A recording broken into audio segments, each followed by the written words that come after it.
Discussions surrounding Disney and colorism have been ongoing for years, and when you take a glance at the company's past, particularly in live action teen media, it reveals certain patterns that are hard to overlook. I've observed that dark-skinned black girls are seldom highlighted, marketed, and or given the same level of visibility as their lighter-skinned peers on Disney. And if they are provided the platform, they either are the side character and or given one leading role, but you don't tend to see them further on within the Disney legacy. And this is not a coincidence. It appears to be systematic. Colorism establishes hierarchies within blackness itself, frequently favoring lighter skin, looser curls, and more racially ambiguous traits as quote-unquote safer, more marketable, more feminine, or more universally appealing in the eyes of mainstream media industries. Hollywood has a long-standing history of the issue, and Disney has not been free from these discussions. When examining Disney's history, many people observed that black girls who received the most promotion and were positioned as crossover stars often conform more closely to Eurocentric beauty ideals or had lighter skin tones. Actresses like Raven-Symoné and Zendaya, along with other lighter skin or racially ambiguous black performers, were given the opportunity to represent significant Disney eras in ways that dark-skinned girls did not experience. This observation does not take away from their talent or achievements. This discussion centers on industry trends rather than assigning blame to individuals. The core issue is the imbalance present in representation. For many years, dark-skinned black girls were frequently sidelined, cast as secondary characters, used for comic relief, depicted less romanticized roles, afforded less protection, or completely absent. Christ's love isn't like everybody else's love. It's not like the world's love. The world's love loves you when you do things right or when you do things with them. But as soon as you make a mistake, they take that love away. But what I've experienced with the love of Christ is that it loves first. It loves through wrongdoing. It loves when you shouldn't be loved anymore. It's unconditional. And that's the love that I believe is going to change the world and has changed me. Hey, what's up, y'all? It's Micaiah. I'm back and I'm black and I'm back and I'm black and I'm back and I'm black and I'm back and I'm black.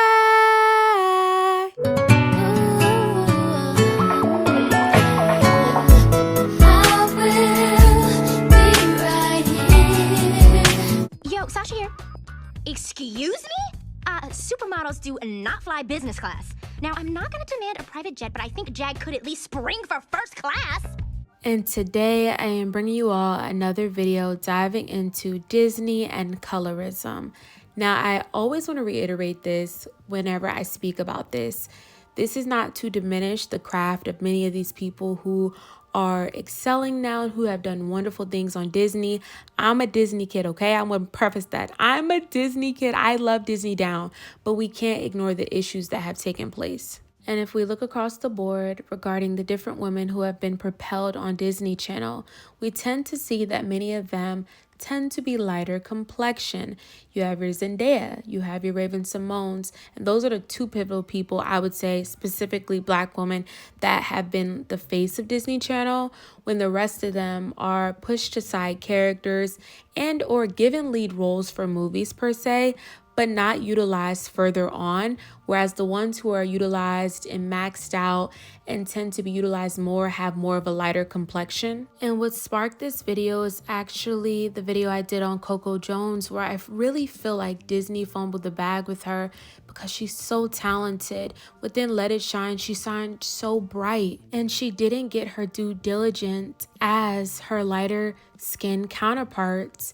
It's unfortunate, and I hate that this really had to happen for her, but everything happens for a reason because she's doing amazing things. However, I think it's really important for us to address the issues at hand so that this does not keep happening further. Awareness is important. And I want to take the time to shine a light and literally focus in on the words that came out of Coco Jones' mouth regarding her treatment and different things she faced at Disney. But before we do that, please make sure you like, comment, and subscribe to see more of me. And if you're new, hey. And if you're a returner, I really appreciate the love. I'm so grateful for the growth of this channel. So if you do end up enjoying this video, please make sure you hype it up so it can be pushed to a larger audience. And if you get the chance, please make sure you check out my social media platforms down within the description box and on the screen, where I display my passion for fashion along with other interests that I have. And for all who are new, you should know I do an array of topics. I am extremely diverse. I do more nerdy topics, I do nostalgic topics, and I do more conscious topics. Plus, I dibble and dabble within vlogs. So we do a little bit of everything around here. I'm your girl. So let's dive back into the video. Most of the time with the channel, oh Lord, I'm nervous. Most of the time with the channel, they like, once they like you, they kind of keep you around. Like me on Next Big Thing, and then you start to see me around more and more and more. That's kind of how it goes with like people that they plan on like breaking out as like a star. They plant that person in like other projects. So that was kind of how it was gonna go with me. We like you, stay around, which means, I don't know what that means. But for me personally, you know, this little girl from Tennessee, I was like, all right, we're gonna stay around. And that's what I did. After Let It Shine, there was supposed to be a Let It Shine too, point blank and period. Whoever didn't want to do it, it didn't go. Like, I don't know if it was, I don't know who it was that didn't want to be a part of it, but it was done. That falls through. Next, y'all, I was supposed to have a TV show. I thought I was gonna be the next Raven in my mind. This is what I was thinking. Keep in mind, I'm a regular girl. Like, I just dropped out of freaking school for this. Like, I don't know nothing. You know what I'm saying? Like, my people, we don't know anything. I'm believing this. So like, I can even recall like being in this room looking around at like the heads of all of this. Like, I was like, oh, it's a wrap. Point blank period, is a wrap. So yeah, we talk about this development, talk about all this stuff, falls through. I don't know. Like, just as much as they tell me, that's all I know. You know what I'm saying? So that doesn't happen. If I can just let them see like my talent, then they'll believe in me. But they would really hear me sing, hear me act, see me dance. I'm going hard in the paint. I want it. And then because of somebody else looks a little bit more marketable, doesn't matter, baby girl. So that's traumatizing as a little kid. They're like, yeah, we don't know what to do with you. Please do the math in y'all's head, because I'm not about to be over here. Y'all know what it is. We don't know what to do with you. Okay. I just thought, okay, it's supposed to keep happening like this. That's how it happened for all the other girls who were right beside me. Y'all, some of the girls y'all stan, we was all in the same rooms, all trying out for the same things. I'm looking at them, we talking. Anyway, no. Okay. Yeah, so I didn't know. I didn't know that, all right, this is going to be different than how these other girls are. It don't matter how you can sing. It don't matter that you're nice. It don't matter that you're easy to work with. It don't matter that you're always on time. It don't matter that you always say yes, ma'am, and no, ma'am, all extra and polite. I didn't have to do none of that. I only know a handful of dark-skinned Black girls out here like that. What I mean like that is like this. Picture like, all right, they have an audition. This is just like in this section of LA. Let's just talk this section. They're gonna send this email out. There's probably gonna be 1,000 girls that get that email from their casting directors. There's probably gonna be like 200 who they gonna really look at you. The chances of a dark-skinned Black girl being one of those 200 out of the 1,000 that they're gonna see that day. That's that day. Your appointment is on that day. That means there's several other days where they're sitting there listening to girls every day say these same lines. The colorism out here is crazy. Point blank and period. Y'all already know it. Look at your favorite shows. Do you see anyone dark skinned? No. Do you see dark skinned women? Let me retract. Do you see dark skinned women? No. The colorism is crazy. So I would cry because I would get these opportunities like I always feel like it's like a piece of cheese and like 1,000 mice, and we all are like wanting this one piece of cheese, but you can't control who gets it. You know what I'm saying? So why would I be mad at the next girl? Why would I be mad at myself? Where's the lane? Okay, there's the light-skinned pretty girl. I'll be the dark-skinned. Oh, They got one already. Okay, like I was just trying to figure out. I didn't even care who I was. I wanted to be booked. Who cares? You know, so I had to get my priorities straight. And I feel like now I'm more who I'm supposed to be. And we see, based off of what she was stating, is the disparity between the treatment of what you get when you're darker complexion and when you're a lighter complexion. And when they say they didn't know how to market her, that was just saying that they did not want to push someone of her stature out to the masses. But they had no problem pushing Zendaya, China Anne McClain, Sky Jackson. These aren't coincidences as to why this is in place and why this happens. And when darker complexion women are included, they didn't always receive the same degree of softness, femininity, desirability, marketing support, or narrative importance. And I believe Ivy's a great example of this. I did love her character, and she was very sweet, and she really was that real friend. I have on the docket, hopefully, to do a video on her. However, we can't ignore that she fed into a lot of stereotypes as well. And if you're no stranger to this channel, then you know I love the Cheetah Girls. However, the discussion around the Cheetah Girls serves as a prominent example that many reference regarding colorism. In the original book series, the group showcased a broader spectrum of Black representation, featuring girls with darker skin tones. But when Disney transformed the franchise into a film, the cast reflected a more commercially acceptable image according to Hollywood standards. Although the group remained diverse and culturally significant, numerous observers pointed out the lack of visibly dark-skinned Black girls in a franchise that is fundamentally rooted in multicultural sisterhood and the influence of Black music. This absence is significant because representation transcends merely having a Black character. It also concerns which Black girls are consistently recognized as deserving of visibility. As Aqua and Angie are described as being darker skinned, Notori would have been a perfect Aqua. And then we'd cast Ashley Murray as her Angie. The Proud family introduced Penny Proud as a truly revolutionary character, serving as a significant figure for Black representation and animation.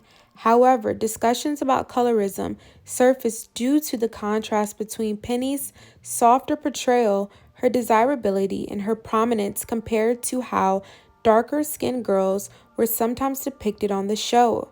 Viewers frequently cite characters like Dejanay or the Gross Sisters when talking about stereotypical portrayals, noting how dark skin was often linked to roughness, aggression, or exaggerated comedic traits. These discussions are complex as representation itself held substantial value. Many Black viewers, such as myself, cherish these shows immensely. They're deep within our hearts. Yet it is possible to love something while also offering critique. Another important thing to mention is that Keke Palmer was actually supposed to have a show on Disney Channel, which was called Keke and Jamal. And if you know, Keke Palmer was a part of the Jump In movie, which was a very impactful movie on Disney Channel. It's one of my favorite DComs.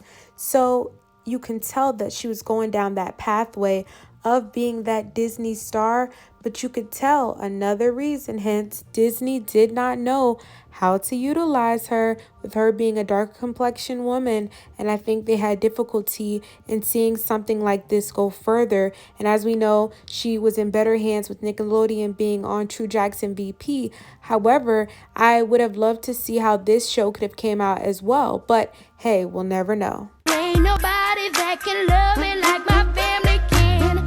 There's my grandpa, brother with the best of friends. I love him so much. That's why we gotta stick together like glue. Ain't nobody got my back like my family do.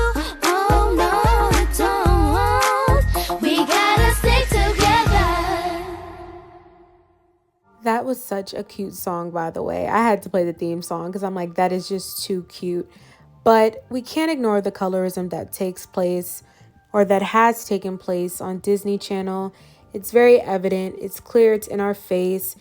Even with Taylor from High School Musical, I would have liked to see more of her in other realms within Disney Channel because she played a pivotal role in the High School Musical franchise. I have a lot of commentary on her character and specifically her physical representation and how I feel like that could have been handled a lot better. So stay tuned for that. But I felt like she had such a prominent presence on screen, and I would have liked to see that more on other Disney sitcoms and different things like that. Now, I will say the one person that didn't fit Disney's conventional archetype was most definitely China Anne McClain. I did a whole video on her. I love her work. I love her on-screen presence. She was so talented, and she was more on the darker side compared to, of course, Zendaya and Raven Simone. But I do believe she came up around the same time as Coco Jones, so it's not a coincidence as to why she was propelled compared to Coco Jones. So many of these shows and characters are very close and near and dear to my heart. I love the Disney franchise.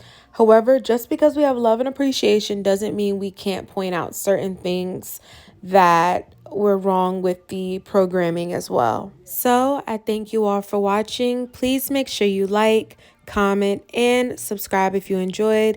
Please leave your thoughts and perspectives on the matter. I am open to all perspectives. However, we must be respectful down within the comment section. And I want you all to remember that you are loved by the God who created the universe. He made you for such a special purpose. There's no mistake as to why you've been placed here on this earth. So allow your light to shine bright. And I can't wait to check you all out in the next video. Stay blessed, everyone.